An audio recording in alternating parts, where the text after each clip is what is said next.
नमस्कार दोस्तों, आप सभी का स्वागत है आपके अपने YouTube चैनल प्यार तक में। दोस्तों, आज के इस वीडियो में हम आपको हाल ही में गठित किए गए पीएम केयर्स फंड के बारे में बताएंगे। जैसा कि आप सब जानते हैं कि कोरोना महामारी के समय भारत में एक आपात फंड पीएम केयर्स का गठन किया गया है।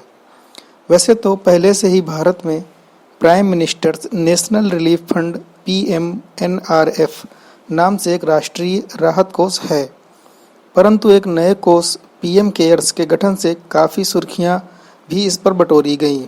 कुछ लोगों ने इसे राजनीति से प्रेरित बताया तो कुछ लोग इसको लेकर सुप्रीम कोर्ट में एक याचिका भी लेकर पहुंच गए, लेकिन सुप्रीम कोर्ट ने उस याचिका को निरस्त कर दिया। तो देखिए, आज हम इसी बारे में चर्चा करेंगे। एक राहत कोष के होते हुए भी दूसरा राहत कोष क्यों बनाया गया?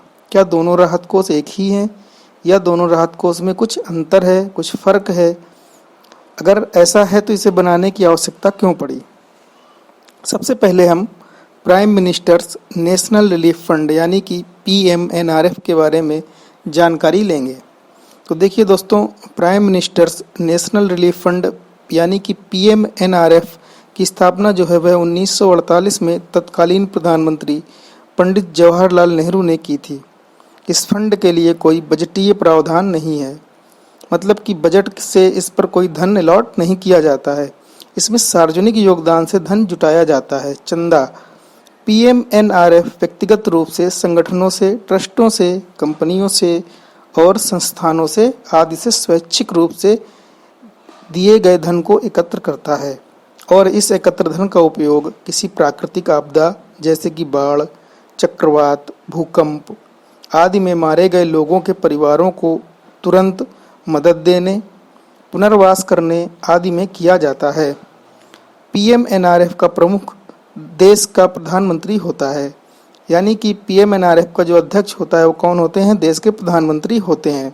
मुख्य बात यह है कि PMNRF में दिया गया धन, दान किया गया धन आयकर अधिनियम 1961 की धारा 80G के तहत कर योग्य आय से 100% 100% मुक्त होता है। प्राकृतिक आपदा के अतिरिक्त इस फंड का प्रयोग कई प्रकार के चिकित्सीय खर्चों में, जैसे कि किसी के कैंसर के उपचार में या किसी किडनी प्रत्यारोपण में या दिल के ऑपरेशन आदि में भी किया जाता है।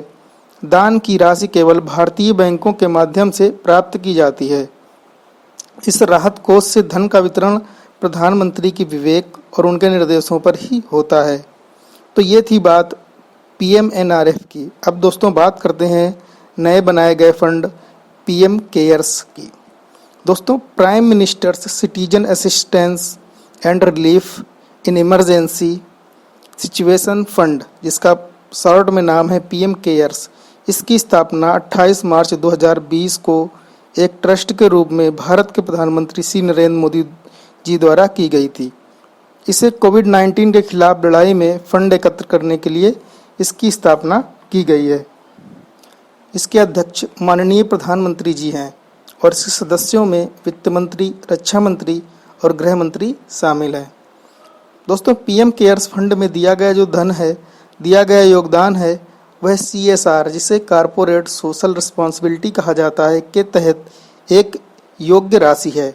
CSR का मतलब है कि कंपनियों को अपने पिछले वर्ष का लाभ जो होता है उसका 2% सामाजिक गतिविधियों के लिए खर्च करना होता है। पीएम केयर्स में 30 जून 2020 से पहले दिया गया दान धारा 80G के तहत कर मुक्त होगा। हालांकि इसमें अभी पूर्ण स्पष्टता नहीं है। अब प्रश्न ये उठता है कि PMNRF के होते हुए भी अलग फंड क्यों बनाया गया? देखिए दोस्तों, PMNRF फंड जो था यह मुख्य रूप से सभी प्रकार की आपदाओं को ध्यान में रखते हुए बनाया गया था, जबकि पीएम केयर्स फंड जो है यह कोविड-19 जैसी महामारी को देखते हुए बनाया गया है और भविष्य में आने वाली इस तरह किसी भी महामारी के लिए यह फंड काम करेगा। इस फंड में न्यूनतम 10 रुपये भी दान किया जा सकता है, जबकि PMNRF फंड में न्यूनतम 100 रुपये दान किया जा सकता था। इस समय पूरा विश्व कोविड-19 महामारी से लड़ रहा है। लॉकडाउन के कारण सभी देशों की अर्थव्यवस्थाएं चरमरा रही हैं। गरीबों और पीड़ितों की सहायता के लिए पीएम केयर्स लोगों को चंदा देने के लिए प्रोत्साहित कर रहा है। यह एक नया फंड बनाया गया है और इससे लोग इसमें अधिक से अधिक चंदा दे रहे हैं। देश के करोड़ों लोगों ने इसमें अपना योगदान दिया है, जिससे कि इस महामारी से लड़ा जा सके। पीएम केयर्स फंड का उपयोग कोविड-19 जैसी महामारी से उत्पन्न परिस्थितियों से लड़ने के अतिरिक्त भविष्य में इस प्रकार की महामारी से लड़ाई में किया जाएगा। दोस्तों ध्यान दें, इस फंड में नीचे स्तर से लेकर के ऊपर स्तर तक की बड़ी से बड़ी कंपनियों ने इसमें अपना दान दिया है, जैसे टाटा, विप्रो, रिलायंस, आदित्य बिरला आदि व्यावसायिक घरानों ने इसमें दान दिया है। इनके अतिरिक्त व्यक्तिगत रूप से करोड़ों देशवासियों ने इस पर दान दिया है और इसके अतिरिक्त अन्य प्रतिष्ठान हैं जैसे प्राइवेट सेक्टर की बैंकें आदि, इन्होंने भी इस पर चंदा दिया है। दोस्तों अगर हमारी जानकारी आपको महत्वपूर्ण लगी है तो हमारे वीडियो को लाइक कीजिए, अपने दोस्तों के साथ शेयर कीजिए और अपने सुझाव कमेंट बॉक्स में दीजिए। हमारे नए वीडियोज़ को देखने के लिए हमारे चैनल को सब्सक्राइब कीजिए। साथ ही साथ बहुत ही महत्वपूर्ण सूचना, कोरोना महामारी से जीतने के लिए लॉकडाउन का पालन करें, घर में रहें, सुरक्षित रहें। धन्यवाद।